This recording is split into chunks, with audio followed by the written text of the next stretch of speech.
Screen पे एक tweet देख रहे हैं। ये ट्वीट है डोनाल्ड ट्रंप का। डोनाल्ड ट्रंप ने जो शेयर किया है इसे डिप्लोमेटिक वर्ल्ड में एकदम अजीब तरह की बात कही जाएगी।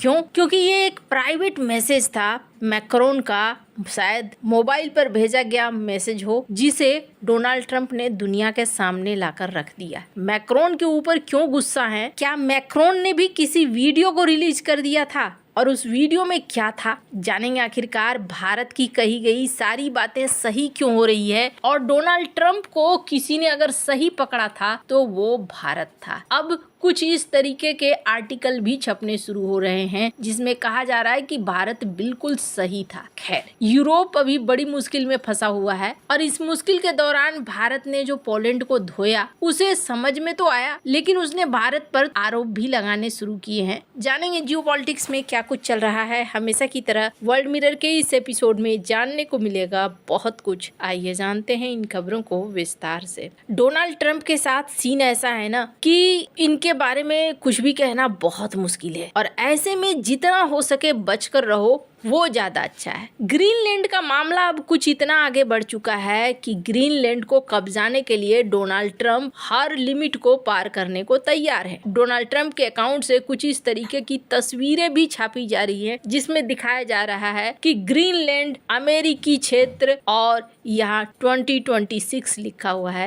यानी 2026 में ये अमेरिका का क्षेत्र बनेगा। इसको लेकर इन्होंने एक और ट्वीट किया कि मेरी नाटो चीफ से बातचीत हुई, दाओस मीटिंग में हम लोग फिर मीटिंग करेंगे। फिर इन्होंने और भी बहुत सारी बातें कही, लेकिन इसका सार यही रहा कि मुझे पावर चाहिए और पावर से ही शांति आएगी और वो पावर मुझे ग्रीनलैंड में मिलेगा। काजा क्लास जो कि यूरोपीय यूनियन की चीफ है, उनका क्या कहना है? उनका कहना है कि डेनमार्क और ग्रीनलैंड अकेला नहीं है, और भी देश हैं जो हमारे साथ आ रहे हैं और अगर डोनाल्ड ट्रंप जंग चाहते हैं तो फिर जंग होगा, अगर फाइट चाहते हैं फाइट होगा। अब इसी बीच आपको याद होगा गाजा समझौते के लिए डोनाल्ड ट्रंप ने सभी को एक बोर्ड बनाकर न्योता दिया है। अब इस पर मैक्रोन ने कहा कि नहीं, मैं इस बोर्ड में शामिल नहीं होऊंगा। इसलिए शामिल नहीं होऊंगा क्योंकि ये यूएन को बाईपास करता है। जैसा मैंने आपको कल बताया था कि डोनाल्ड ट्रंप का जो ये बोर्ड है, ये बोर्ड कहीं ना कहीं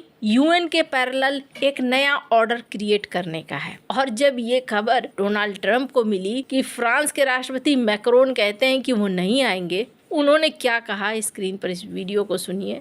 say that? Well, nobody wants him because he's going to be out of office very soon. So, that's all right. What I'll do is if they feel like Costco, I'll put a 200% tariff on his wines and champagnes, and he'll join. But he doesn't have to join. If he said that, you're probably giving it to me a little bit differently. But if he actually did say that, but as you know, he's going to be out of office in a few months.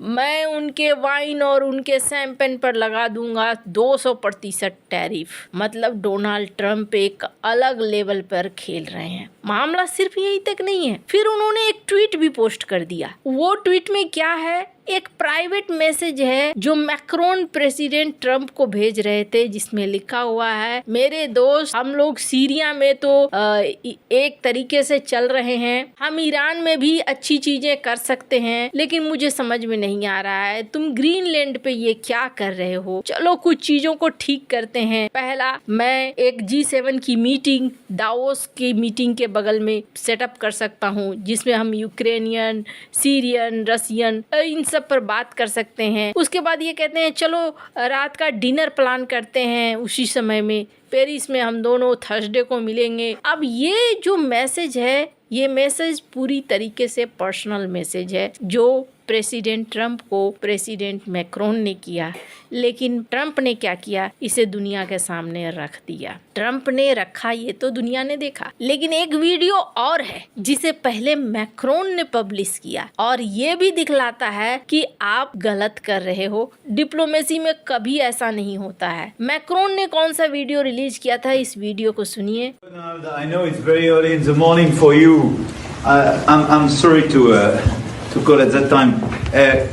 May I call you in 2 minutes with Zelensky, Starmer and Merz? It's okay for you? Yeah, go ahead. What's going on? Because he accepted what you proposed on your on your message, meaning a ceasefire for 30 days and so on. So he's ready to announce it. Did Putin accept also? Yeah. Oh, good. Nobel Prize for this. So may I call you back with him and the others in 2 minutes? I call you back. That's good. Okay. It's great news. Good. Call me back. I'll call you back in 2 minutes with the others. I call you back. You're the greatest. You are the greatest. No, thank you.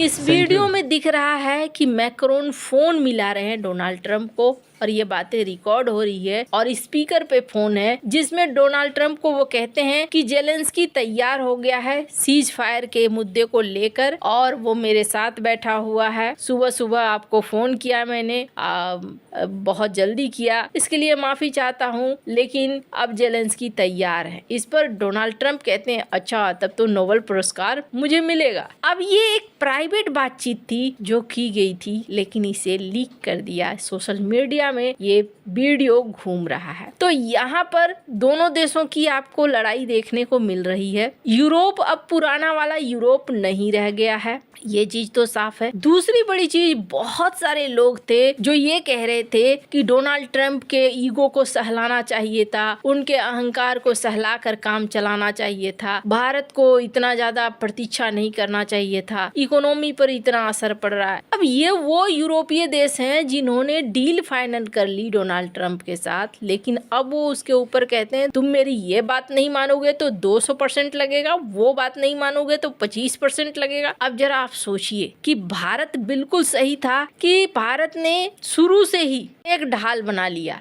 हमारे हिसाब से आओगे तो ठीक है, agreement हो, नहीं आओगे तो हम कहीं और जाएंगे, अपने व्यापार को अलग अलग जगह पर फैलाएंगे। अभी डोनाल्ड ट्रंप जो भी कर रहे हैं उसका फायदा भारत को ही मिलता दिख रहा है। पोलैंड के बारे में मैंने कल आपको एक वीडियो में बताया था कि किस तरीके से भारत ने पोलैंड को धोया। हालांकि एक और चीज जो उसमें बहुत जरूरी है जानना, अभी हाल ही में जो मीटिंग हो रही थी यूरोप में और पहली बार भारत को भी शामिल किया गया था उस मीटिंग में, तो पोलैंड के यही फॉरेन मिनिस्टर थे जिन्होंने कहा था कि भारत के बारे में जानकर मुझे खुशी हुई कि भारत ने रूस से तेल खरीदना बंद कर दिया, क्योंकि ये रूस के वार मशीन में वो पैसा जा रहा था। मतलब इनडायरेक्ट तौर पर भारत फाइनेंस कर रहा था रूस के जंग को, और भारत ने यहाँ पर ये बताया कि तुम पाकिस्तान की जंग को पैसे मत दो, फाइनेंस मत करो। खैर, अब इसके बाद पोलैंड के जो फॉरेन मिनिस्टर थे उनको एक चीज तो समझ में आया कि भारत ने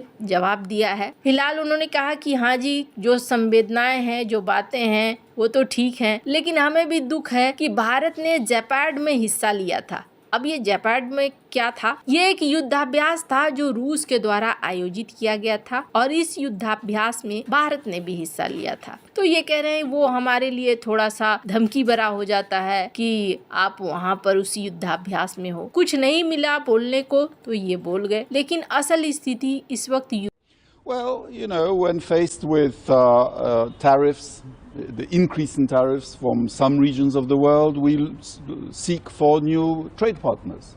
And India seems to be willing, and I think we need to demonstrate to the world that some regions of the world still believe in free trade, which makes you more competitive and richer. Europe की ये है कि न घर के हैं ये, न घाट के हैं। बेहतर ये होता कि भारत की तरह ये भी अपना एक स्वतंत्र पॉलिसी अपनाते और उसके तहत चलते, तो आज ऐसी नौबत नहीं आती। वैसे आपको क्या लगता है इन सब मामले में? आपकी क्या राय है? कमेंट कर जरूर बताएं। जल्द मिलते हैं अगले वीडियो में नई खबर के साथ।